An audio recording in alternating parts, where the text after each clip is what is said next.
Yeah. Okay, 3, 2, 1.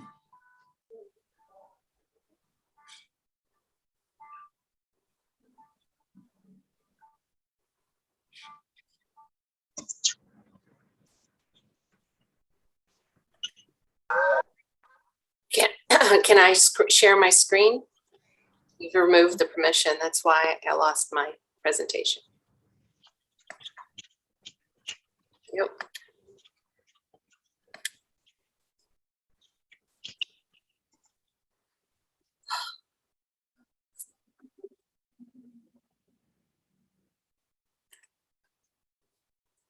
Hello, everyone. Thank you for joining us today. And we will start in 8:02 or 7:02 in Vietnam time. So if you have any friend who want to join, but you haven't seen the person in the chat room or on the guest list, please tell your friend to join us as soon as possible. Thank you.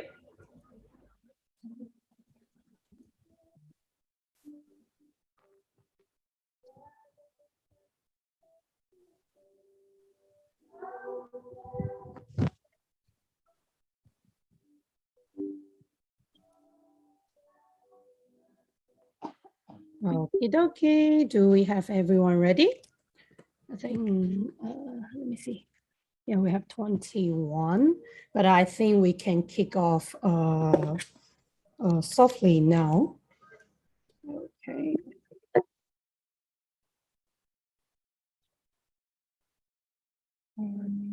Let me check.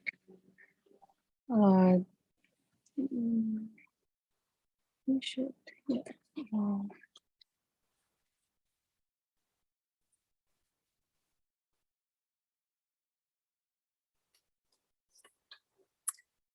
Let me know when you're ready for me. Sure. I think that we can start anytime soon and just do the last check if we have most of the people, like at least the one in the waiting room.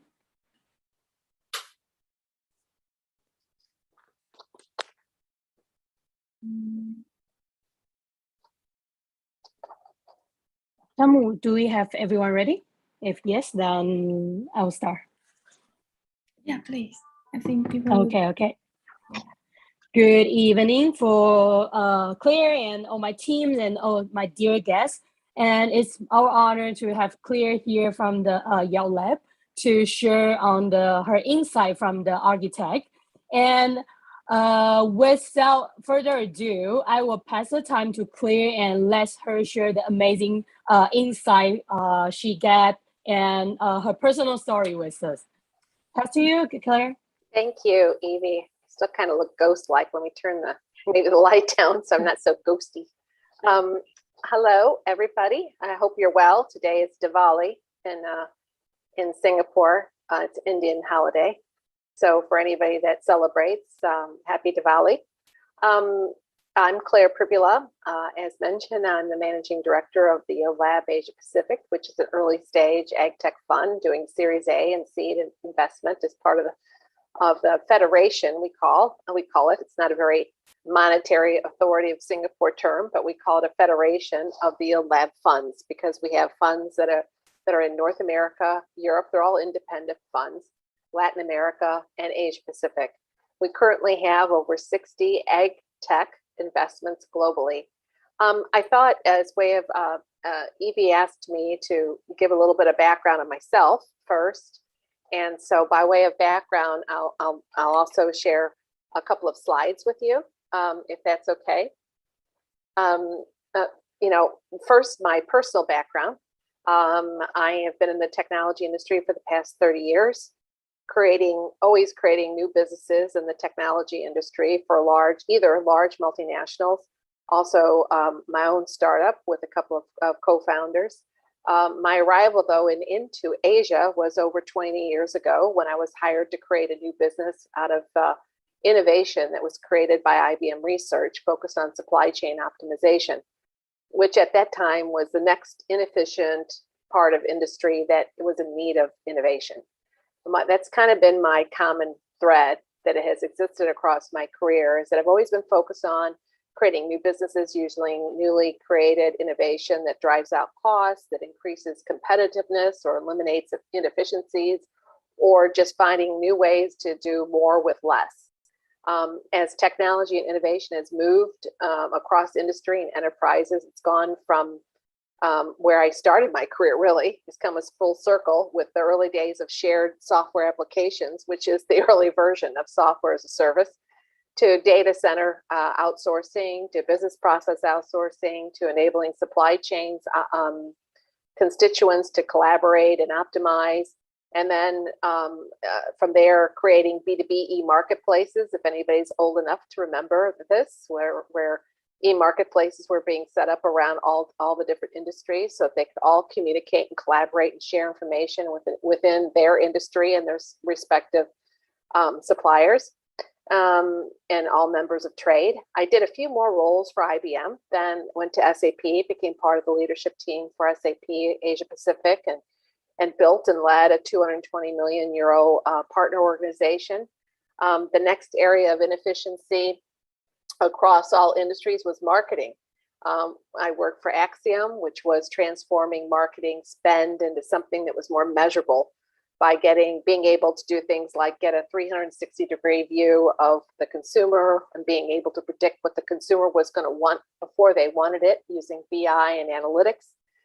That was around that time that I met and started giving some advisory services to two co-founders just on the side who were doing something very innovative and creative here in Singapore, headquartered, but most of the operations in China. And that was creating a social listening platform. This is 10 years ago, by developing algorithms and using machine learning and creating a social listening platform in China and developing algorithms and using machine learning and analytics to create a solution that was disruptive to traditional media, advertising, product testing, consumer research. So I went all in on that startup. It was hard work. Early stage venture capital was not prevalent at all in Asia Pacific 10 years ago.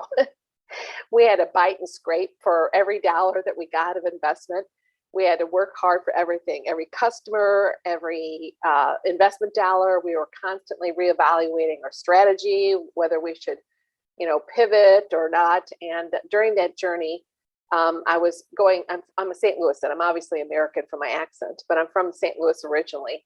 And it was about that time, since this is kind of a women flavor to this speak today, I can be very open and talk about the fact, something I don't ever do, which is the challenges of a startup at that time was my mother developed Parkinson's.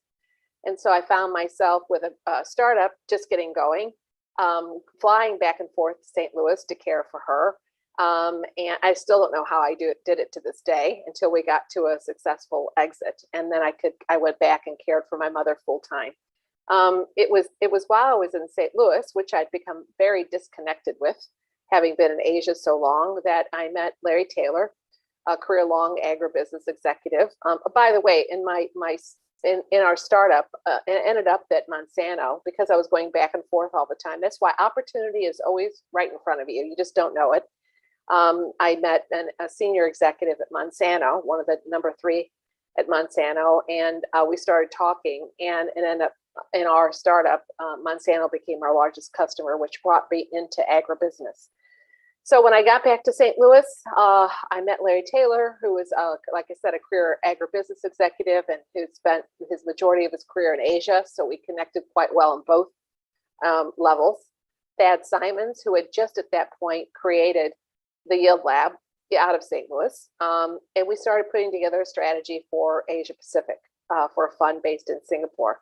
We worked to receive a grant from the Singapore government to help us with our landing in Singapore, and also received a hard circled co-funding arrangement with Seeds Capital, which is the investment arm of Enterprise Singapore. And we'll soon have 12 companies now in our Asia Pacific portfolio, with 4 that have advanced into the Series A round.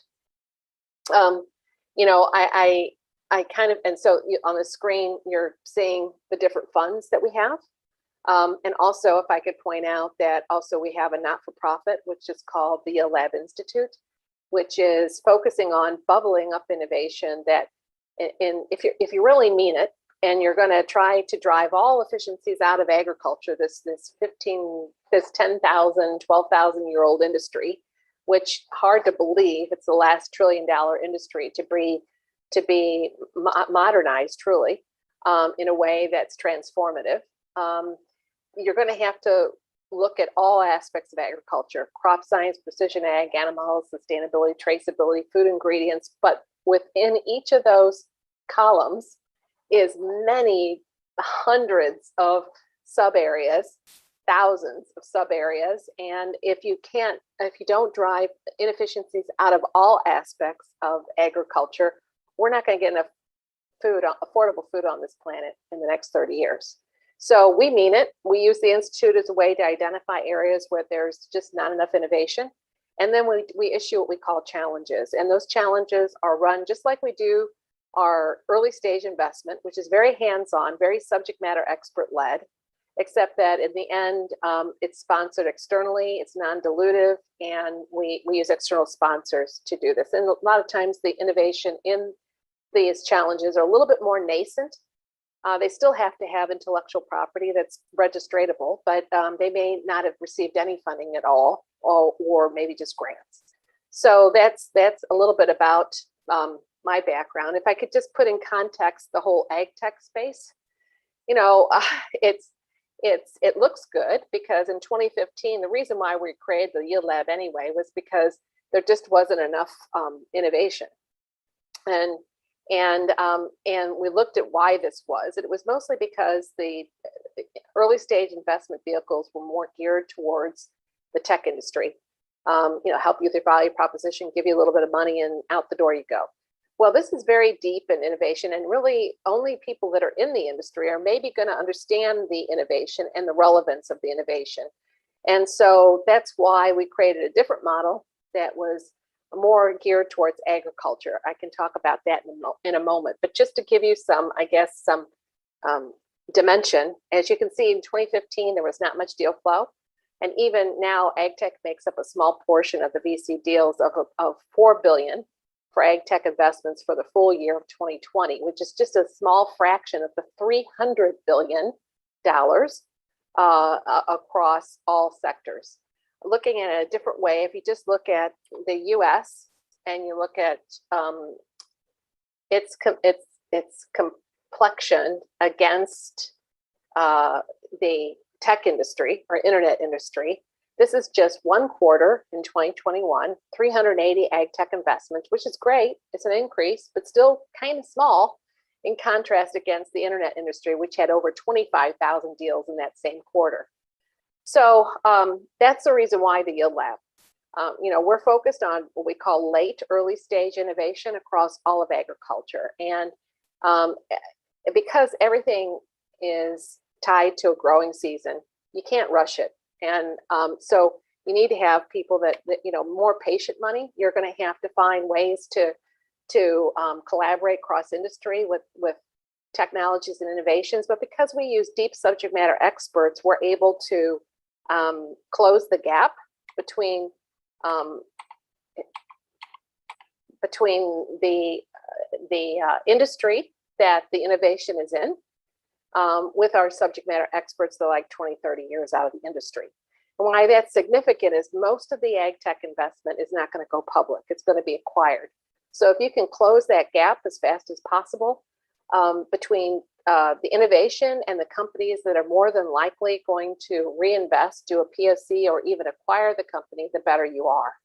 So we provide that relevant subject matter expert mentoring, and we don't, it's not fixed. We're not some sort of classroom, or it's a bespoke process that we use that goes on for a year or more. And in some cases, we never let these companies go, more like private equity.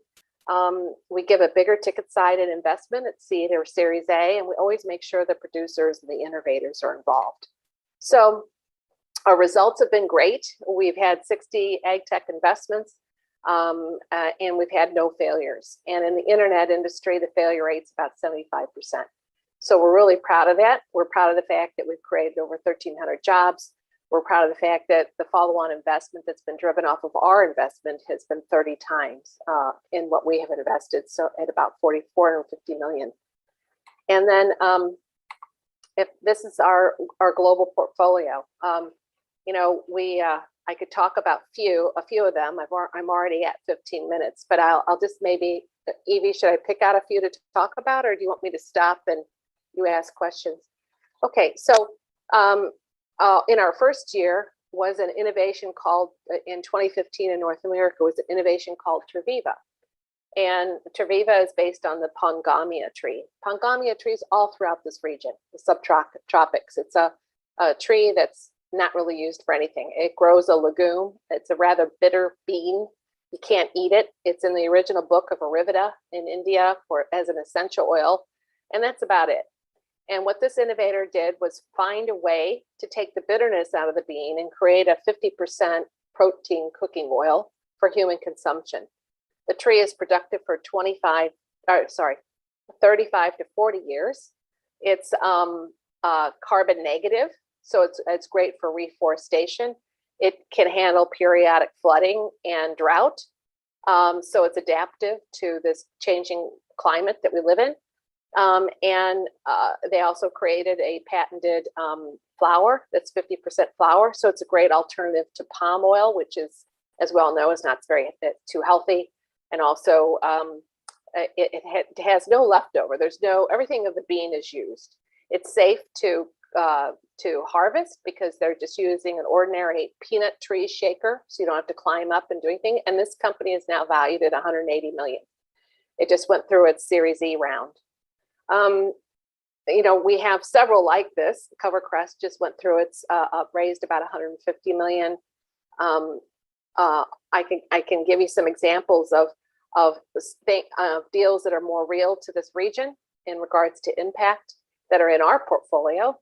You know, Credit AI is a company that's in India that's addressing the impossible task smallholders have in being able to receive an honest, credible loan that's not exorbitant in its interest rates. The banks don't know what to do with smallholders because they don't know them. They have no way to value them. And so what Credit AI does is it backs into using AI and machine learning into a credit rating for this farmer based on their history, based on their weather, their ground, the type of land they have, what they've done in the past. They work through the FPOs, which are the farmer organizations, to get a better visibility of this farmer. And it's great for the banks because now they can access a $1.8 billion market they never could enter. It's great for the FPOs because they get a free CRM in the process. And it's great for the farmers who have already, there's been 70,000 farmers that have committed suicide in the last 25 years due to not being able to pay debt. And that takes down with them a family of about 5. So you're impacting lives tremendously. And since we get the majority of all of our produce, about 80% of all of our produce comes through smallholder farmers. We want these farmers to survive and thrive and double to meet our objectives. They've got to double the amount of productivity in the next 20 years. Demudo, which is one of our latest investments, which is basically doing what everybody's been trying to do, even in my career 20 years ago, which was to get all the supply chains to have visibility farm to fork. And the reason why they're going to be successful is because their technology is portable. Their value proposition provides something for everybody along the supply chain. And in this way, it's the adoption levels are high because there's something in it for the insurance provider who has to settle the claim, the retailer, the producer, everybody, and trade financing. So Demudo is going to be reducing food waste of about 6 to 10%, which is huge, and giving that much needed farm to fork traceability and an efficient supply chain. We all know what's happened during COVID without having an adaptive supply chain. Everything comes to a screeching halt. Fossil, who's the third one on this chart, is doing above and below ground, above and below canopy weather prediction using a sensor that's in ground. It's an affordable in ground, above ground sensor that does below soil level data collection, as well as underneath the canopy of the whatever crop it is, and creates microclimate information that's more accurate than AccuWeather. And in this way, and is built by agronomists. These are two farmers from farming families, two engineers from two farmer families who understand agronomy. They've built out their model crop by crop. So started with grapes, capsicum, and now are moving on to tea and palm. They have saved 9 billion liters of water to date. They're across 40,000 acres of farmland now, and by the end of the year, they'll be at 100,000 end of this next year. And they're able to reduce the amount of fertigation, fertilizer that's going into the water, as well as, so they're diminishing water uses and saving costs for the farmers. Fossil is just going through its Series A round, and it was oversubscribed, and they even turned away the Asian Development Bank. It's a pretty good deal if you don't need the Asian Development Bank. Tunyat is in Burma. Despite the unrest in Burma, they're still growing their business because they're working at the village level. Farmers, all the civil unrest can continue on. Farmers still farm, and they're bringing e-mechanization equipment to the farmers in an affordable fashion, which allows them to optimize their land that they have, but also, and so make more money. And they're also providing fertilizer and feed in a marketplace to take the offtake. There's a bad dynamic in Burma in that the farmers go through brokers, and the brokers suppress the honest price of the produce. So it's a vicious cycle that doesn't get broken. And now the farmers going directly to Tunyat, they can do that. And then just if I could just take one example, and then I'll stop and stop talking so much. If you look at the impact, so just take one of these innovations, just one, and you look at 5 years from now, what is that going to mean? Credit AI being successful, that'll mean 3.3 million digitized farmers, which means that they're going to reduce their borrowing rates by 12 to 16%. The number of loans that'll have been given out is 2.25 million. It's going to affect positively 16.5 million families. The amount of loan disbursed is 1.6 billion, and eliminating 600 million in debt. Their repayment rates have already been 98%, by the way, because they do it all through a smart card, and the lender knows exactly how the money is used. So if you just take this one company, I want to passionately make the point that without early stage investment funds like ourselves that work with these companies, and I mean work pretty hard. I mean, we don't just invest equity and then stand back and cross our fingers.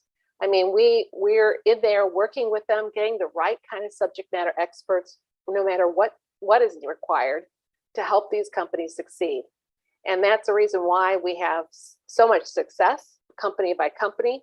And it's also the reason why, the impact that we're driving through our fund and what we do is measurable and important for investors that are looking at how can they actually have impact and turn back the clock and get us to where we need to be with enough affordable nutrition on this planet. And the only way to do it is to identify the right kind of innovation and get them through that valley of death to the other side, to commercialization as fast as possible, and into the total addressable market as fast as possible. Because if you can do that, there's 1,000 different people probably focusing on the same problem right now, unbeknownst to them in each part of the world. But if you can get one or two that are in that particular area to rise to the top quickly, those 1,000 other smart people can focus on another. There's lots of problems, there's lots of opportunity. And so it's just efficient. And because we're regional and we're global, we can move these deals around the globe very fast. So I hope you don't mind my quick, this is what we do and how we do it talk. I hope that was helpful in you understanding not only who I am, but what I'm doing. Thank you. Thank you, Claire, for such an amazing sharing. I literally have the goosebumps bumping on my skin. It's not just because I open my window and I'm in the show leaf, but what you're doing is really impressive and amazing. And it's just like Yunus, right? So he's starting the idea that, okay, funding this ants or, just like small farmer who is too small in front of any big financial institution, but actually they are the majority of the people especially in Asia, and they are overlooked by most of like a modern institution. I have a first question to you, right? So you have your background from the state, and I think your partner. I met you. You mentioned you met your partner in the state too. Why don't you start the fund or your project, or you call it this fund, VC, in the state instead of Asia? Why Asia? Well, in particular, because the Yield Lab we'd already set up a fund there, and we started in the U.S. and then we set up Europe, and then Latin America, and the next region that made sense. And I'd spent over 22 years here, so kind of knew a little bit about the region, and that's the reason why it was a culmination of my background and interest areas. As far as why this region is the most important, which is kind of a different question, because the first question is, we're covering the globe, and that was important. The second question is kind of why Asia Pacific versus Africa or something else, is because this is where the highest growth population is. This is a region that is each region is different. Each region has its own particular peculiarities in regards to its challenges around food. There's a tremendous food safety issue in China. There's not a food safety issue really in North America, right? So there's soil issues, where it's not just that there's not enough arable land, it's that the land is degraded to such a level, it'll take 30 years to regenerate because of all the chemicals that have been poured on the land. So it requires innovation that's going to help speed up regenerative properties for the land. It's a very long supply chain across this region. So this region has some very unique, you can go, the fact that the majority of the farmers are smallholders. There's 500 million smallholders in the world, and there's 300 million here in Asia alone, and which is a different value proposition. Innovation cannot be cooked up that you expect to monetize the smallholder. They have no money.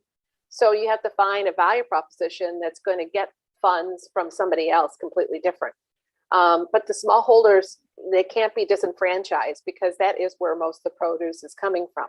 And when you think about smallholders, don't just think about the guy that has the landed terrestrial farms. Think about the aquaculture. 90% of all the world's fish protein, seafood, fish, comes from this region.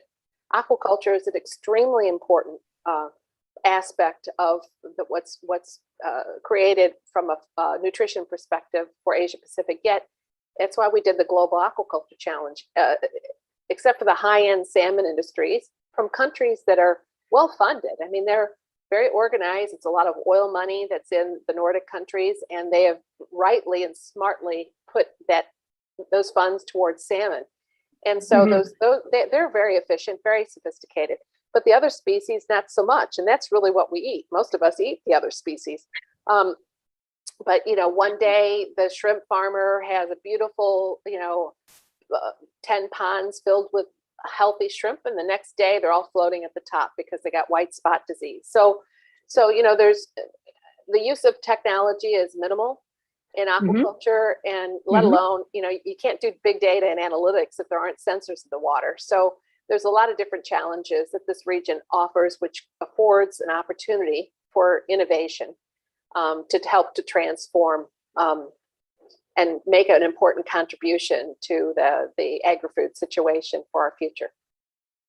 Definitely agree. I personally have some background on the farming, agriculture, and I do think that how premature Taiwan be seen as like a tech island, right? So we kind of ODM a lot of years. Your iPhones are like half of the year from Taiwan, but you will be surprised at how premature even for the aquaculture like a business in here, lots of people still like raise it in like not that different from 100 years ago. So which lead to my next question. What is the biggest challenge or most difficult thing for you to run this kind of like AgTech fund in Asia? And what is the biggest challenge you face to when you like nurturing those startups? Yeah, I think there's two aspects to what we do that have challenges that are completely different. One is, a fund, it's not like a company where you can say, oh, well, let's transfer some money in from headquarters and set up a outpost in Asia Pacific. It doesn't work that way. Each fund has to be registered on its own. Each fund has to get its own LPs, its own partners that are investors. And I think the biggest challenge is educating the investors about the importance of early stage investment. It's feast or famine. Either the family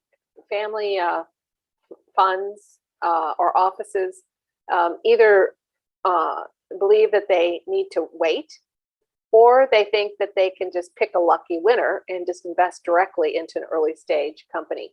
And to me that's extremely risky. Leaving it to people who come out of the industry who are going to work with these companies is a real advantage, because number one, we see thousands of deals, so we have no lack of knowing what's going on, so that you get that kind of visibility through us and the chance to enter early, which any investor wants, right? You'd rather enter early at a low price than later on when everybody's glomming on.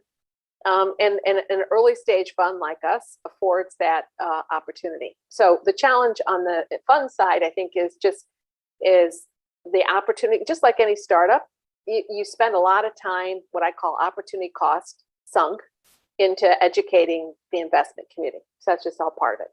On the investment side, if I'd say the challenge is probably being able to go as fast as you want to, and get as many of these innovations in as fast as possible, because there's so many great opportunities to invest and work with that we're spoiled for choice. As far as working with the companies, I think we vet these companies so thoroughly before we select them that we already know whether they're coachable, or if they have registratable IP, and we've already if it's, let's say, an immunology solution in animal health, we've already had a 30-year immunologist looking at the innovation, so we feel pretty comfortable about that. It's really more about being able to move as fast as we wish we can on all investments. Definitely. And I think I have the last question before we move to a Q&A session. Is that in Asia, lots of parents actually my father was a farmer, and since I was child, he told me that, hey, I work hard to get you out from farming, huh? Just like, so if I told my father, hey, dad, I gotta go back to like be a farmer, even though it's just like IoT or do like a small smart farming, my dad not gonna be happy, right? So it's just like, do you have some like advice for our audience who might want to join the AgTech field? Is it some tips they can learn from you, or just like some pitfall that they can avoid in advance?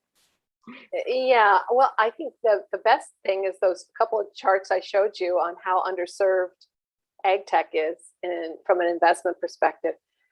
It's a real problem what you talk about, that young individuals that fought so hard, or their parents fought so hard to get them off the farm, to want to return with innovation to the farm. But the reality is that a lot of the other industries are oversold. I mean, if you're an engineer, I guess there's still tons of opportunity to do fun engineering things that are consumer product oriented, of course. But I think what we all care most about, and especially if you talk about women, we're nurturing by nature, and this is the last $1 trillion industry to be transformed. That's it, folks. There is no other big industry out there that is going to go through a massive transformation.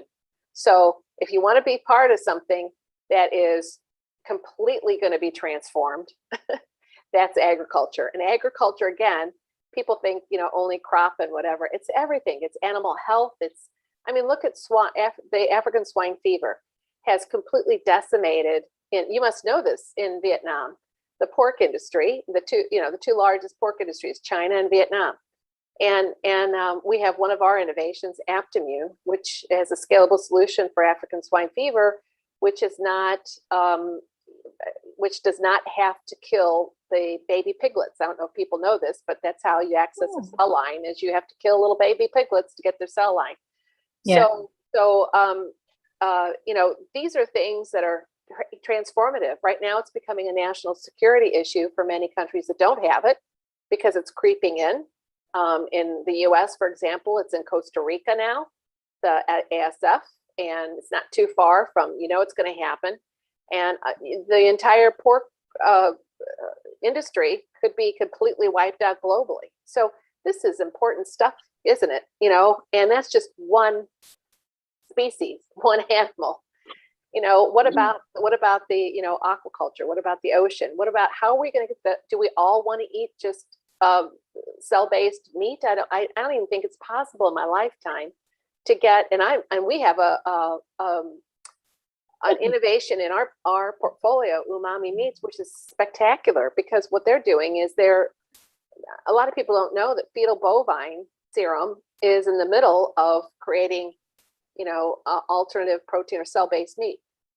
Yeah. It's not really meat-free. You're taking the fetus, cells from the fetus, to create the serum that the cells are grown in.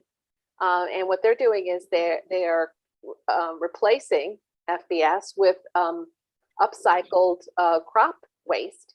So, now you're really meat-free. You're not kind of meat-free. So, but still, in all, even that whole industry, to be able to get scaled to where it's to a price point that's affordable to all, probably won't be in my lifetime. So we need to, every piece of grain that's grown on this planet needs to make it to its final destination. There's enough grain grown right now on this planet that we don't need to grow any additional grain. It just doesn't make it, because mycotoxins get on it, and as it moves, it gets wet, and so that's why one of our innovations, NanoGuard, removes all the mycotoxins off of food. If you can extend the life of the grain and the produce that's created, we don't have a food issue. So innovation is what's going to be our salvation. And it's what's going to make it to where we're not going to have to pay an exorbitant amount of money just to have a pound of ground meat, or an exorbitant amount of money just to have some fresh produce. And I can think of nothing more necessary, and why it took so long just befuddles me. It's the only thing, health and food. What else is more important? Definitely. As a foodie, right? I always joke that, if you don't treat yourself with nice food, why you live? Because that you do all the work just to buy food to survive, right? So food is that important that everyone actually need to pay more attention on it. So let's move to the Q&A session. We have Dewey. Hello, Dewey, pass to you. Hi, Dewey. Hello. Hi. Yeah. Can you hear me? Yes. Okay. First of all, really appreciate for an inspiring and really impactful sharing from Miss Claire. So yeah, it made me think a lot of how we're thinking of the solution when solving the problems of the world nowadays in an impactful way. Just my curious. So I have this question is during the time that you are traveling around and seeing the growth of the AgTech in the worldwide. Also, ULab is have a global network. So is there any what are the differences in terms of how can I say regions when they're approaching to the AgTech solutions? Yeah. So that's what I want to ask. Thank you, Dwayne. That's a good question, because there are differences, and a lot of the differences are because of the universities and what they've been teaching in one country versus another, and also it's because of, you know, what is the majority of the agricultural output for those particular countries. So it's country by country. Asia Pacific is, let's just take a few examples. So like India, for example, just laden with engineers, right? It's a country that's filled with engineers. And fintech and some of the other industries are pretty oversold. So India's been able, and because farming is so important and food is so important in India, and even it's one of the largest production industries of the country, yet less than 10% gets exported because it wastes, it goes to waste before it gets out. So being able to have innovation that could help India itself, engineers focusing on that, but then more importantly, making India a place where there could be much more produce exported is an important thing. So, and then the high concentration of smallholder farmers that are in India make it a unique value proposition. That's a difference. Now contrast with Singapore, completely other end of the spectrum, where I am. I mean, there's no natural water source. The land is reclaimed. There really is the amount of produce that's being grown here, that's consumed here, is probably less than 5%, if that much. And everything's coming from the outside. It's a national security issue. You know, when a pandemic comes across and the supply chains get cut, you know, it's a real scramble to try to find a way for the food to get in. But also think about the food waste. Containers that are coming into Singapore with produce, 80% of it is of the leafy greens are rotted by the time they get to Singapore. So it just doesn't make sense. And that's the reason why Singapore has taken an initiative that we were proud to be part of, which is the 30 and 30, to be 30% self-sufficient in 30 years. And so what that's required is for Singapore to, this is the next big industry. They've rallied all the universities around. There's now programs that are put in place with hundreds that are enrolling. It's a whole change in thinking about in a country which never, even when it wasn't so highly densely populated, was never a farming community. But it's because the innovation and the science, you don't have to have land, you know, billions of hectares of land to be able to drive and create innovation that's impactful. And the three areas that Singapore is focusing on is controlled environment agriculture, you know, indoor farming, aquaculture, and cell-based alternative proteins. So that's quite unique. And then you look at China, and China is a good example what Evie described of where, you know, no young person would even dare think about going back on the farm.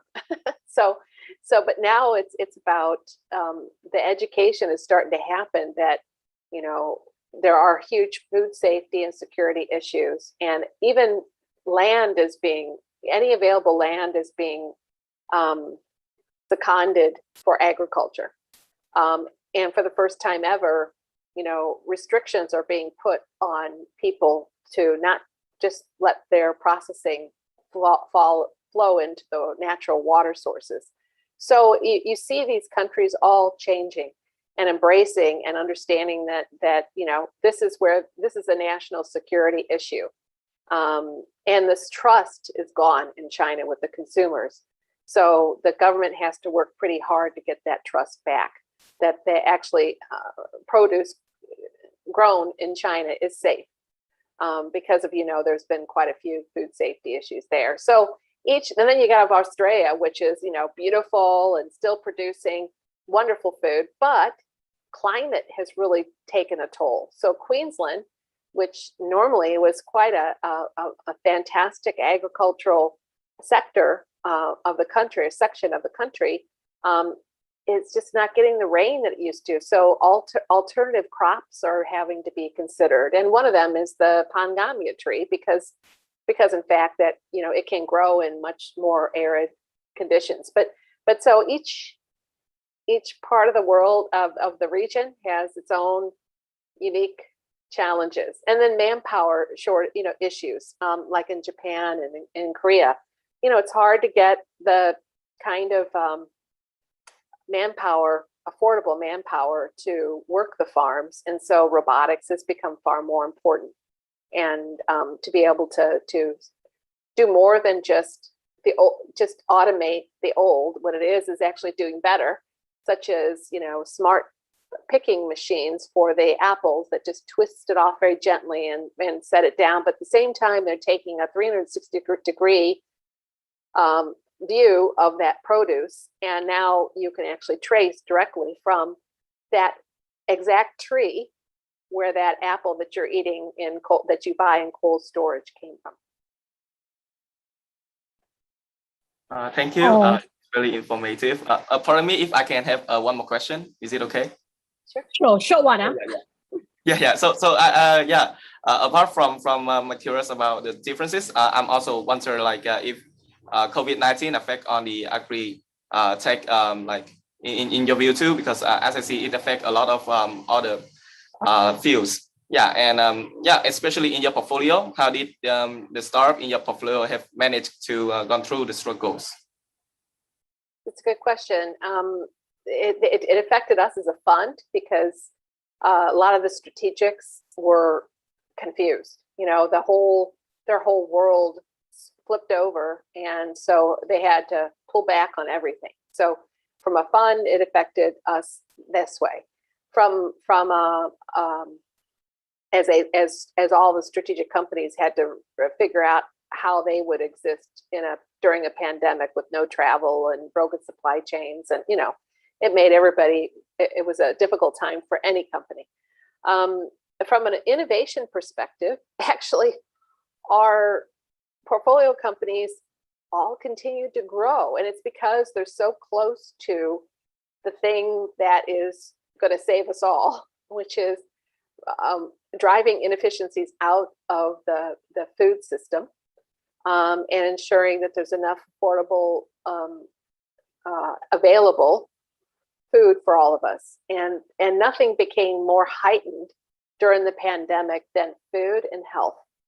And so a lot more attention was focused on the innovations that were out there, because that was the only place that investors were willing to invest, because it was, this is it. And they were seeing in front of themselves with bare shelves in the store that there's something clearly wrong.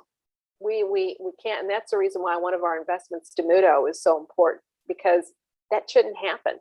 We should be able to adapt that supply chain pretty quickly.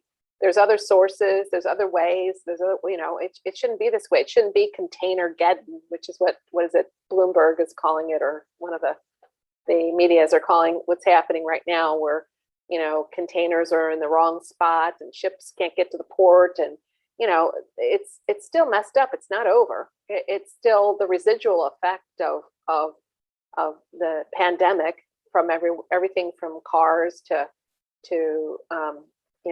toilet paper is still challenged, and packaging, everything. So I think it just heightened the importance of what we're doing. So it's actually, and unfortunately, as my colleague says, he always hates to speak well of a pandemic, but I mean, it actually proved the point that this is where we need to spend our time and our money. Okay, That's thank you. amazing. Yeah, I think that if one bright thing the pandemic bring us is pay more attention to the environment, right? So it's just like if not now, then when? So next we have George. Is it, how should I pronounce your name? You can. It's Jorge, but Jorge, that's hard to say. Jorge. Where are you from? You're from Yeah. the Nordic country. Where are you from? I'm from Spain. Oh, you're from Spain. You're not even from a Nordic. Yeah. Okay. I thought it was a Nordic. Yeah. I'm here right now. That's why I'm wearing a coat. Okay. Instead of in Singapore. So my question, was related to the companies you presented. I loved Fasal and Direct AI. Those were great companies. And my question was related to those companies in Southeast Asia. Because Southeast Asia is still, despite what we think in the cities, is still not very connected. Most of the places, particularly where farmland is, are offline. So I wonder, from your point of view, how technologies like Fasal can get into these places where there's no connectivity whatsoever, or it's extremely spotty, so they don't work reliably. Yeah, that's a great question, and that's that's the reason why there's the holding in the case of Fasal with the sensor data, being able to hold that information until it can get connected, to be able to share that information. That is something that has to be factored in because it's a real thing. You're out in the middle of nowhere, and you aren't always having that kind of connectivity. They do go to the satellite. But that is part of the smallholder farmer challenge is and especially at like Demudo, dealing with the 3G, 5G, no G, as he calls it, that's something that has to be considered, and the pulling and the pulling and the holding of the information until you can get to connectivity. So that just is all part of the joys of coming up with innovation that is adaptable to those situations. Great, thanks. Are you out of the technology industry yourself? Yeah, I actually come from the space industry. Oh, okay. And so that's why I was asking, and I am a founder in a space technology company that also works with agriculture. Well, that the nearness between what we're doing and the space industry is just closer and closer all the time. We have one company that we're investing in is using spatial visualization actually with NASA to be used on the space station. We have a controlled environment ag initiative that's a space ag, that's looking at the ability to grow produce in the space station and on other planets in a controlled environment, just like Matt Damon in the movie, right, with his potatoes. So right. So it is, and satellite imaging, LiDAR above and below ground. This is all, the ability to get the total view. We have one company called AgriPoint, which from your smartphone, able to see across millions of hectares. But of course, that is in a country where you don't have the no connectivity problem. You don't have 5G. The U.S. is really behind on this, but you do have the connectivity anyway. But yeah, the closest, and in Japan, I mean, ag and space are I think even in one department, aren't they? Or covered the technology. They are. Yeah. Very cool. Yeah. Yeah. Thanks for the insight. I didn't know about the SpaceX project. I will look it up. That sounds amazing. Yeah. Well, I think I can probably, if you send me your email, I could probably give you a link. Will do. Okay. Will do. Thank you. My email is just claire@theyieldlab.com. Thank you. All right. Will do. Thank you, Claire. Thank you. Awesome. I think it's just with a similarity. I just like it's just exploring the unknown, right? Just like as we said earlier from the call, actually we know very little from the ocean. It's just like probably we know more in the outer space than the ocean. So it's just like that much effort we need to put. And now we come almost the end of the time. I think we have one time for one more question. Kevin, pass to you. Do we have Kevin? Okay, we have Kevin. Hi, Kevin. Hi there, Claire. Can you hear me? Yes, I can. Hi, so nice to meet you. So what is your outlook on companies that provide alternative food products in Southeast Asia, especially in Vietnam? Things like cricket-based protein or plant-based meat replacements, etc. Thank you. Yeah, I think it's a very important component of food ingredients. For animal feed, for human consumption.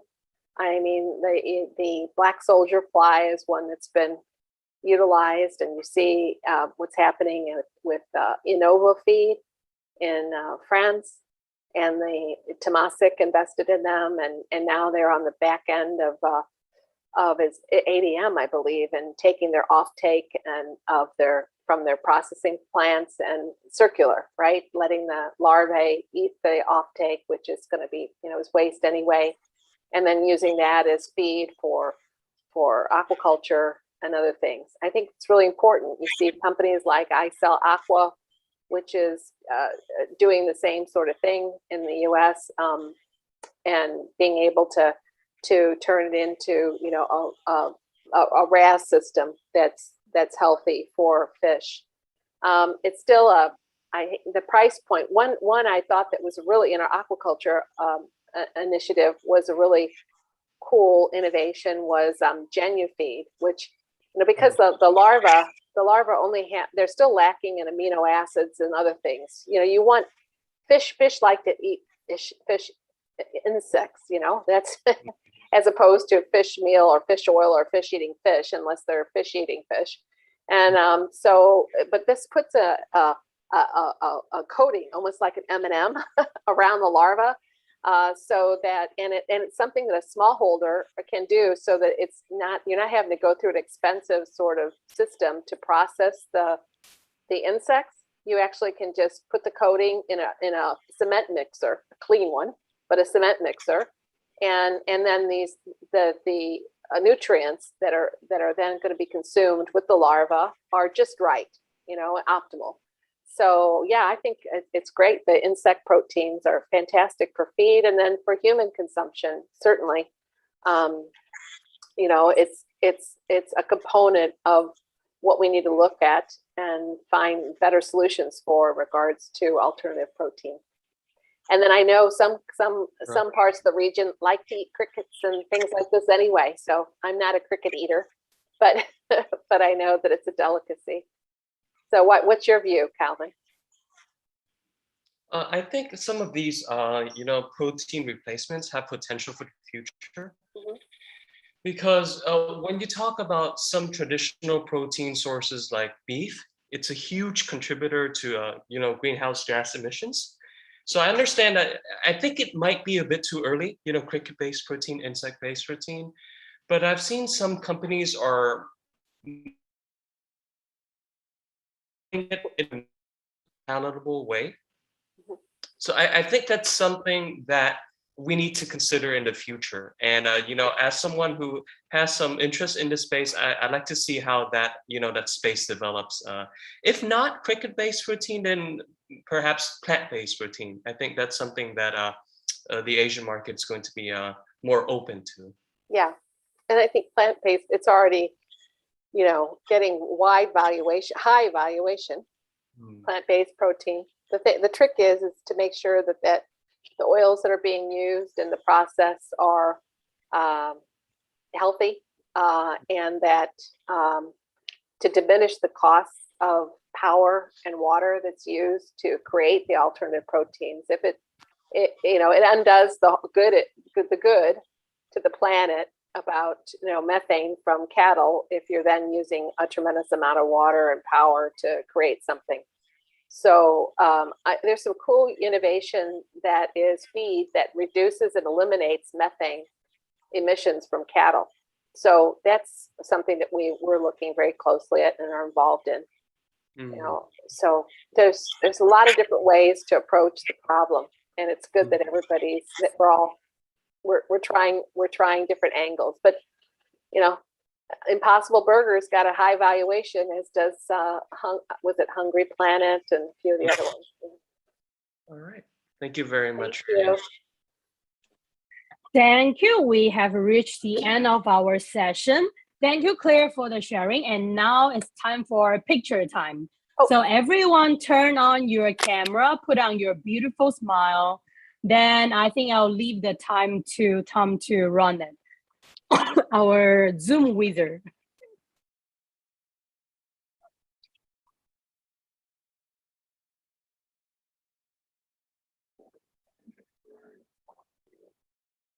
Okay, so we will give everyone for about 10 seconds to repairing and turn on. Okay.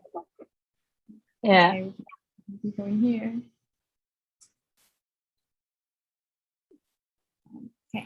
Okay, so let's do it. Okay. One, yeah, smiling. 1, 2, 3. Okay, another one. 1, 2.